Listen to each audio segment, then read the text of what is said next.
మేము గత 10 సంవత్సరాల నుంచి పోచంపల్లిలో డెవలప్మెంట్ అనేది 95 నుంచి 99% కంప్లీట్ చేసినాం. ఓట్ల కోసం కొబ్బరికాయ ఉట్టిపోయిండు. ఇక అది పని అనేది ఇక 6 నెలలకు అవుతుందా సంవత్సరానికి అయితే అనేది జనాలకైతే తెలుసు.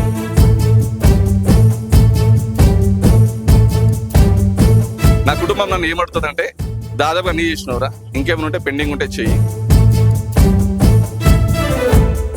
మీ మీద జనాలకు ఎలాంటి ప్రేమ లేదు, వచ్చేది బీఆర్ఎస్ పార్టీయే, ఖచ్చితంగా గవర్నమెంట్ ఫామ్ చేసుకుంటాం. అంటే రేషన్ కార్డు కొత్తది ఏడిచ్చిన నాకు ఒకసారి చూపించాలి. ఎందుకంటే ప్రతి ఒక్క ఇంట్లో రేషన్ కార్డు ఉంది, కానీ వాళ్ళ ఇంట్లో ఆ పిల్లలు యాడ్ కాదు. యాడ్ అనేది కొత్తది కాదు. యాదాద్రి భువనగిరి జిల్లా భూదాన్ పోచంపల్లి మున్సిపాలిటీ అంటే తెలియని వారు ఉండరు. తెలంగాణ రాష్ట్రంలోని పోచంపల్లి అంటే చేనేత కళాకారులకు నిలయంగా మారినటువంటి పోచంపల్లిలో 5వ వార్డు అభ్యర్థి బీఆర్ఎస్ పార్టీ బలపరిచిన అభ్యర్థిగా బాత్క లింగస్వామి బరిలో ఉంటున్నారు. బాత్క లింగస్వామి అంటే తెలియని వారు ఉండరు, అందరికీ పైల మనిషి అని చెప్పుకోవచ్చు. అదేవిధంగా ఈ యొక్క వార్డులో చిరు పరిచయం ఉన్నటువంటి వ్యక్తి పైలశేఖర్ రెడ్డి గారికి అత్యంత ఆప్తుడు, మిత్రుడు. మరి బాత్క లింగస్వామి బీఆర్ఎస్ బలపరిచిన అభ్యర్థిగా బరిలో ఉంటున్నారు. బాత్క లింగస్వామి గారు ప్రచారంలో దూసుకుపోతున్నారు, ఇంటింటి ప్రచారం చేస్తున్నారు. ఈ రోజు బాత్క లింగస్వామి గారితో మాట్లాడదాం. లింగస్వామి గారు చెప్పండి, ఏ విధంగా ప్రచారం కొనసాగుతుంది? గత ప్రభుత్వం చేసినటువంటి అభివృద్ధి తప్ప ఈ 2 ఏళ్లలో కాంగ్రెస్ ప్రభుత్వం ఏ అభివృద్ధి పనులు చేయలేదని చెప్తున్నారు, ఇది వాస్తవమేనా? ప్రజెంట్ ఉన్న గవర్నమెంట్ ఏ పని చేసిన వాస్తవము. మీరు ప్రచారం అంటున్నారు, నేను కొత్తగా ప్రచారం చేయాలి అవసరం లేదు ఈ వార్డులో. ఎందుకంటే నేను ఇక్కడ గల్లీకి కానీ ఇంటింటికి కానీ ప్రతి ఒక్కరితోటి ఈయనే ఉండి, గతంలో మా భార్య వార్డు నెంబర్ చేసింది, నేను మున్సిపల్ వైస్ చైర్మన్ చేసిన. నేను ఎక్కడికి పోకుండా ఆ వైస్ చైర్మన్ హోదాలో ఉండి కూడా ఇలాగే ఉంటూ ప్రతి ఒక్క ఇంటి చుట్టూ తిరుగుకుంటూ 5 ఏళ్ల నుంచి ప్రచారం చేస్తున్నా. 5 ఏళ్ల నుంచి ప్రచారం అంటే నేను మళ్ళీ పోటీ చేయడానికి 5 ఏళ్ల నుంచి ప్రచారం చేసుకుంటూ వస్తున్నా. ఇప్పుడు నాకు ప్రచారం కొత్త కాదు. ఈ ప్రచారం కూడా 4 రోజులు, ఇంకా 4 రోజులు 5 రోజులు ఉన్నది. నేను ఇలాగే తిరుగుతా. గతంలో 5 సంవత్సరాలు కూడా అలాగే తిరిగిన. ఇక కాంగ్రెస్ గవర్నమెంట్ అంటే ఇప్పుడు ఆల్రెడీ 24 నెలలు అయింది. వాళ్ళు ఇచ్చిన గ్యారంటీలు కాదు, ఏది కూడా అమలు కాలేదు. మేము గత 10 సంవత్సరాల నుంచి పోచంపల్లిలో డెవలప్మెంట్ అనేది 95 నుంచి 99% కంప్లీట్ చేసినాం. ఇప్పుడు వాళ్ళు చేసే పనులు కూడా మేము ఇంతకుముందు కూడా జీవో పాస్ చేసినాయి, మేము శాంక్షన్ చేసిన పనులే తప్ప వాళ్ళు కొత్తగా ఎలగబెట్టింది ఏం లేదు. ఇక్కడ ఏదో అధికారం ఉంది, మేము పని చేస్తాం. ఏం పని చేస్తాం? ఇదేముంది పని? ఏముంటే ఒక 2% పని ఉందేమో, అది ఈ వార్డులో అంతే. అది కూడా ఇప్పుడున్న ఎమ్మెల్యే ప్రొసీడింగ్ కాపీ గతంలో ఇచ్చిన ఎమ్మెల్యే క్యాన్సిల్ చేసి నువ్వు కొత్తగా చేస్తున్నావు. అది కూడా 100% అయిపోయేది. కానీ నువ్వు ఇది నేనే చేయాలి, శిలాపలకం పేరు నా పేరే ఉండాలని చెప్పేసి గతంలో ఉన్న ప్రొసీడింగ్ క్యాన్సిల్ చేసి నువ్వు కొత్తగా పని చేయడానికి చెప్పేసి ప్రజలు మభ్య పెట్టుకుంటూ మీకు ఇది చేయాలని చెప్పేసి చెప్పుకుంటూ పోతున్నావు. గత మీరు వైస్ చైర్మన్ గా ఉండి ఈ కాలనీకి సంబంధించి సీసీ రోడ్లే కావచ్చు, డ్రైనేజే కావచ్చు, కమ్యూనిటీ హాల్సే కావచ్చు, నీటి సమస్య కావచ్చు, అన్ని పరిష్కరించే మార్గం వైపు వెళ్ళారు. 99% అన్ని పనులు చేశారంటారు. మళ్ళీ ఈ వార్డు నుంచే పోటీ చేస్తున్నారు. అంటే గత ప్రభుత్వంలో చేసిన అభివృద్ధి తప్ప ఈ 2 సంవత్సరాల్లో అభివృద్ధి శూన్యం అంటారా? ఖచ్చితంగా. అది నేను అనడం కాదు, ప్రజలే అంటారు. ఇప్పటి వరకు ఒక సిమెంట్ రోడ్ కూడా వేయలేదు. ఇప్పుడు ఎలక్షన్ అని చెప్పేసి ఏదో ఏ చివరిలో ఉంటే ఆ 2% ఏదో కంప్లీట్ చేయడానికి చెప్పేసి రెడీమిక్స్ బల్లని తీసుకొచ్చి ఓట్లు వేయించుకోవడానికి ట్రై చేస్తున్నారు. ఏదో ఎలక్షన్ ముందు కొబ్బరికాయలు కూడా కొట్టేసి, గతంలో మాకు గ్రౌండ్ లో కమ్యూనిటీ హాల్కి ప్రొసీడింగ్ కాపీ 10 lakhs శాంక్షన్ చేయించిన దాన్ని క్యాన్సిల్ ఆయనే చేసిండు. మళ్ళీ కొబ్బరికాయ ఆయన కొట్టిండు. కొబ్బరికాయ కొట్టిన కూడా ప్రొసీడింగ్ కాపీ లేదు. ఓట్ల కోసం కొబ్బరికాయ కొట్టిపోయిండు. ఇక అది పని అనేది ఇక 6 నెలలకు అవుతుందా సంవత్సరానికి అయితే అనేది జనాలకైతే తెలుసు. ఆ పని అయితే కాదని చెప్పేసి. అంటే లింగస్వామి గారు, మీరు వెళ్తున్న సందర్భంలో, ఇంటింటికి వెళ్తున్న సందర్భంలో మిమ్మల్ని ఏమని అడుగుతున్నారు ఓటర్లు? ఇంకా ఏం సమస్యలు అడుగుతున్నారు? మీరు ఏమేమి వాడికి హామీ ఇస్తున్నారు? ఏవి చేస్తానని చెప్తున్నారు? నేను దాదాపుగా ఇక్కడ ఉన్న ఓటర్లు అందరూ నా కుటుంబం, ఒక పెద్ద కొడుకును, ఒక మన్మన్గాను, ఒక అల్లుని లెక్కను, ఒక తమ్ముని లెక్కను వాళ్ళ దగ్గరనే వండుకుంటూ చేసుకుంటూ వస్తున్నా. నా కుటుంబం నన్ను ఏమడుతుందంటే దాదాపు అన్ని చేసినవరా, ఇంకేమైనా ఉంటే పెండింగ్ ఉంటే చెయ్యి, మాకు కావాల్సినవి కొన్ని ఉన్నాయని చెప్పేసి దాన్ని కూడా చెప్పారు.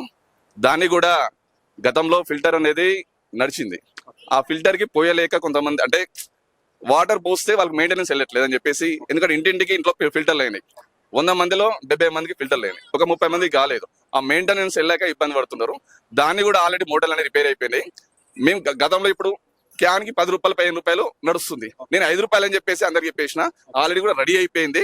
5 రూపాయలకే నేను వాటర్ పోస్తున్నా. ఈ 2 సంవత్సరాల్లో ఎన్నో సంక్షేమ పథకాలు మేము అమలు చేశాం. రేషన్ కార్డులే కావచ్చు, ఉచిత సన్నబియ్యమే కావచ్చు, అదేవిధంగా ఇందిరమ్మ ఇల్లే కావచ్చు, మహిళా శక్తి పథకాలే కావచ్చు, చెప్పుకుంటూ పోతే ఎన్నో పథకాలు కాంగ్రెస్ ప్రభుత్వం 2 నెలలు చేసిందని చెప్తున్నారు. మరి వాళ్ళేమో 2 సంవత్సరాలు ఎన్నో చేశామంటారు, మీరేమో మేము చేసిన అభివృద్ధి అని మీరంటున్నారు. వాస్తవానికి ఆ పేద ప్రజలకి ఈ పథకాలు అందలేదా? ఇప్పుడు రేషన్ కార్డు కొత్త ఇచ్చినామంటున్నారు. అంటే రేషన్ కార్డు కొత్తది ఏడిచ్చినా నాకు ఒకసారి చూపించాలి. ఎందుకంటే ప్రతి ఒక్క ఇంట్లో రేషన్ కార్డు ఉంది, కానీ వాళ్ళ ఇంట్లో ఆ పిల్లలు యాడ్ కాలేదు. యాడ్ అనేది కొత్తది కాదు, ఒకటే నెంబర్ మీద వీళ్ళే యాడ్ చేసారు తప్ప కొత్త కార్డు అయితే నాకు తెలిసి అయితే దాదాపు ఇవ్వలేదు. ఎందుకంటే గతంలో 10 years చూసిన కొత్త కార్డు అంటే ఒక కుటుంబం, నిరుపేద కుటుంబం ఉంది, వాళ్ళకి మొత్తమే రేషన్ కార్డు లేకపోతే వాళ్ళు పిలిచి కొత్త కార్డు ఇవ్వడం అనేది ఇది జరుగుతుంది. అది అండి కొత్త కార్డు. ఈ యాడింగ్ అనేది కొత్త కార్డు కాదు. వాళ్ళ పథకాలంటే సన్నబియ్యం, ఓకే, వాళ్ళు సన్నబియ్యం ఇచ్చిరు, అది ఎన్ని రోజులు ఇచ్చిరో ఎన్ని రోజులు ఇస్తారో అనేది కూడా అది చెప్పలేము.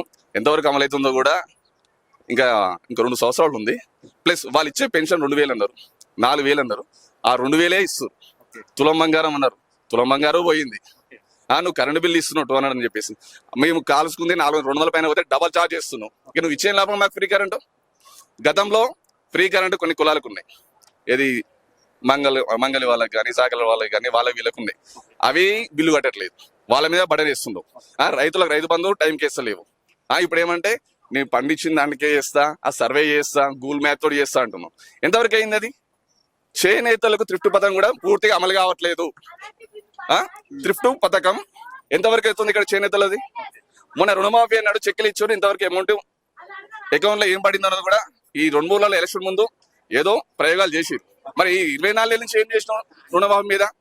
రైతులకు 100% కూడా రుణమాఫీ చేయలే. యూరియా కొరత ఇంకెక్కడ ఉంది? ఏం చేశారు కాంగ్రెస్ గవర్నమెంట్? పోచంపల్లి ఉన్న డెవలప్మెంట్ మొత్తం 90% మనం చేసింది. మీరు కొత్త చేయాల్సిన అవసరం లేదు.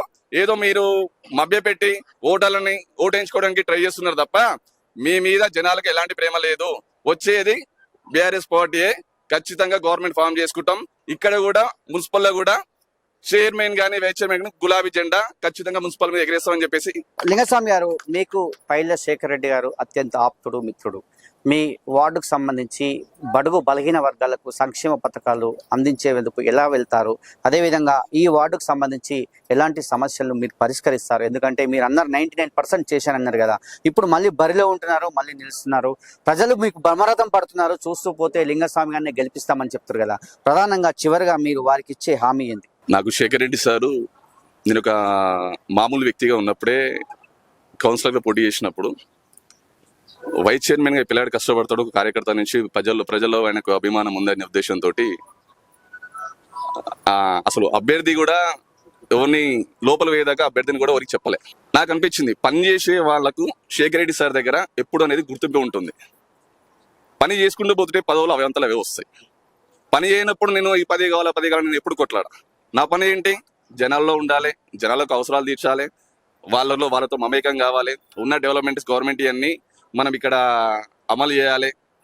జనాలకు మీడియేటర్గా ఉండి శేఖర్ రెడ్డి సార్కు జనాలకు మధ్యలో ఒక మీడియేటర్గా ఉండి వాళ్ళ అవసరాలను తీర్చుకుంటూ శేఖర్ రెడ్డి సార్ కూడా అదే విధంగా ఆయనకు కూడా చేసుకుంటూ వచ్చేసి ఆయన గెలుపు ఇప్పటిదాకా 2 సార్లు అయింది. కానీ మా పోచంపల్లిలో మాత్రం ఆయన గెలుపుకు మా మున్సిపల్ ప్రజలు పోయినాయి 1400 ఓట్లే. అది కూడా 9-10 వార్డులు ముక్తాపురవేనాయి. ఇక్కడ ఉన్న దాదాపు మెజారిటీ వార్డులు మొత్తం బీఆర్ఎస్కే శేఖర్ రెడ్డి సార్కే సపోర్ట్ చేసింది. పోచంపల్లి మండలం అయినా సరే, మున్సిపల్ అయినా సరే శేఖర్ రెడ్డి సార్ మాకు పిలిస్తే ఎప్పుడు అందుబాటులో ఉంటాడు. ఆయన ఇంతకుముందు గతంలో 10 ఏళ్ళ నుంచి చచ్చినా బతికినా వాళ్ళ అవసరాలకు 5,000 10,000 పంపించేయడం అమలు చేసిండు. కానీ జనాలు ఆయనని కొంతమంది దూరం చేసుకుని అందరూ దూరం చేసుకోలేదు. ఇప్పుడు మళ్ళా ఖచ్చితంగా మా శేఖర్ రెడ్డి సారే గెలుస్తాడు. మేము అందరం కలిసి కష్టపడి గెలిపిస్తామని చెప్పి కోరుకుంటాం. నాది 5వ వార్డు, సీరియల్ నెంబర్ 2.